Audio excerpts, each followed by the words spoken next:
Hello and welcome to Mickeyology, where we take Disney a little too seriously. I'm Austin Rathall. Well, you requested it, so today we are finally examining Disney's darkest and most epic animated film, The Black Cauldron. This movie is based on the first two books in Lloyd Alexander's series, The Prydain Chronicles, The Book of Three and The Black Cauldron. Condensing two books into one film would be a challenge for any studio, but Disney made it even more challenging by choosing to turn two full-length fantasy novels into one family-friendly 80-minute long animated feature. I mean, imagine trying to cram two Lord of the Rings books into one animated movie. Actually, you don't have to imagine that because that movie exists. So, how faithful is Disney's movie to the source material? Let's find out by comparing The Black Cauldron with the two books that inspired it.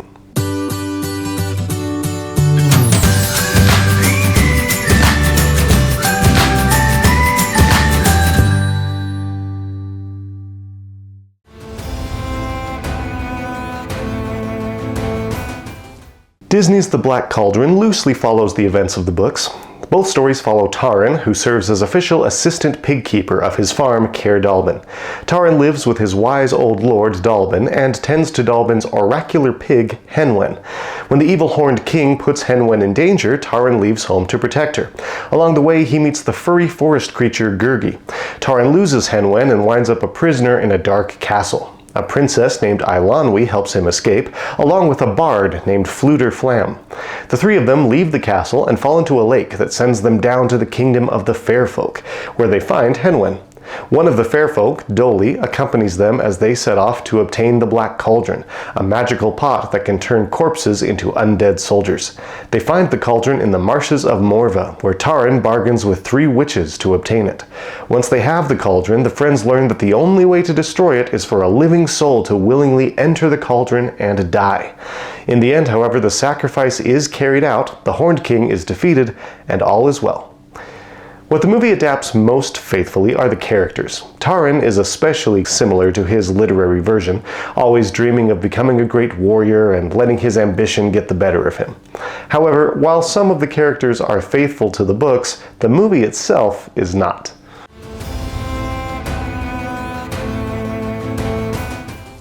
Disney's movie mashes two stories into one. Disney basically took the first half of the first book and stitched it together with the second half of the second book. Then they took their hybrid story and altered it even more, cutting characters and changing the plot to give the film a dash of horror. There are too many differences between the books and the movie to cover in one video, so we'll just cover the highlights. First, the Horned King isn't the primary villain of the books. The Horned King, that black-hearted devil. In fact, although he's the villain in the movie, The Black Cauldron, he's not even in that book. He dies at the end of the first book, The Book of Three. The Horned King is the servant of the real big bad, Aran, Lord of Death. Aran is the evil emperor to the Horned King's Darth Vader. And Aran isn't after the Black Cauldron. He already has it, and he's already used it to raise an army of undead soldiers called the Cauldronborn. At the start of the first book, he's sending the Cauldronborn out to attack Prydain, with the Horned King leading them. In the original, the Horned King doesn't have a sidekick named Creeper, and he's not a Skeletor-like monster either. He's a human warrior who wears a mask fashioned from a human skull with antlers attached. Pretty heavy metal, right? In the first book, Henwen doesn't send Taran on his quest by making a prophecy either. She just escapes her enclosure, and Taran runs after her. As he searches for her, Taran meets Prince Gwydion, an Aragorn-esque character who helps protect Taran from the roving army of Cauldronborn. Taran also meets Gurgi, who is bigger and more human-like in the books than Disney's small dog-like creature. And rather than going to the Horned King's fortress, as he does in the movie, Taran is captured by the Cauldronborn and imprisoned in the castle of an evil queen named Akren. She separates Taran from Gwydion. Inside the castle, Taran meets Eilonwy, who helps him escape just like she does in the movie, but in the book it's Eilonwy who retrieves that ancient sword from the castle tunnels. Taran tells Eilonwy about Gwydion, and she sets off alone into the castle to free him as well, but since she's never met Gwydion, she accidentally frees the wrong prisoner, a bard named Fflewddur Fflam. I shall sing of your dastardly deed. I'm Fflewddur Fflam, minstrel of minstrels. Fflewddur is younger in the books than in the movie, with spiky yellow hair. As in the movie, the gang flees from the castle and they stumble into a whirlpool that takes them down to the kingdom of the Fair Folk. However, the book's Fair Folk are more like the dwarves of Lord of the Rings. They're not the little fairy creatures that Disney designed. In the movie, Taran uses his magical sword to fight off his enemies, and eventually he faces the Horned King himself. The gang crosses paths with the Horned King in the first book, too, but when Taran tries to draw Eilonwy's sword to fight the Horned King, its power is too much for him, and it knocks him out. Luckily, Gwydion reappears and kills the Horned King by saying his true name.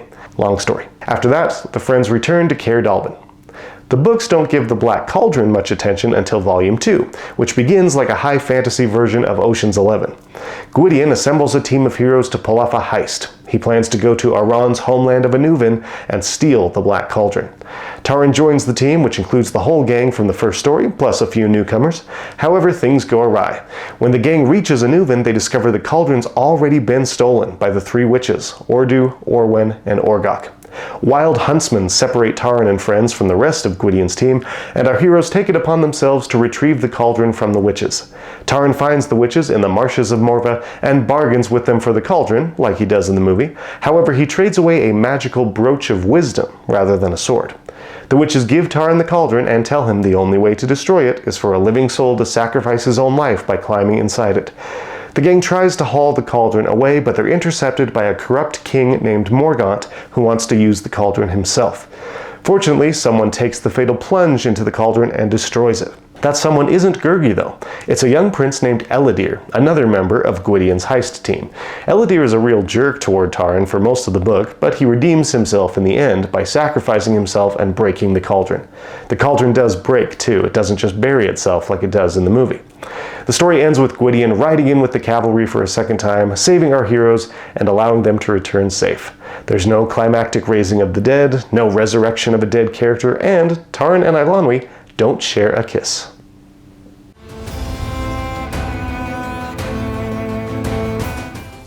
Fans of the books will notice several Easter eggs from the books in the Disney movie. Much of Gurgi's dialogue is identical to his dialogue in the book, like the way he always asks for munchings and crunchings. Ooh, great prince! Give poor starving Gurgi munchings and crunchings! In the movie, the Horned King calls his dragons Gwythaints. In the books, Gwythaints are bird creatures who serve as spies for Aran. Disney shows Fflewddir's harp strings breaking whenever he tells a lie. I have sung in some of the finest courts. Well, I'm only waiting for an invitation. This happens constantly in the books, and it's one of the book's best-running jokes. In the books, the three witches call Taran and the gang ducks and goslings, which they do briefly in the movie. Goodbye, goslings! The witches also threaten to turn the heroes into toads. In the movie, they actually do it. They briefly turn Fflewddir into a frog. The movie's villains also call Taran a pig boy instead of his official title, Assistant Pigkeeper. Pig boy is the nickname Prince Ellidyr gives Taran in the books, and Taran takes offense to it every time Ellidyr says it.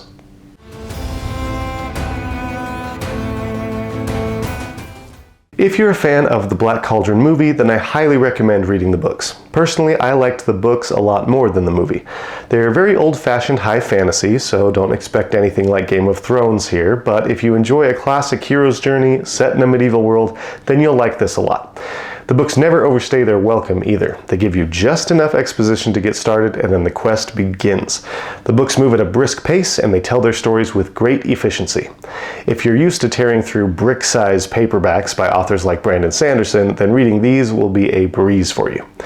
Reading the books might also prepare you for future Disney films. Disney bought the movie rights to the Prydain Chronicles series in 2016. They don't appear to have any projects in production right now, but who knows? We may see Disney take another stab at adapting the books in the near future.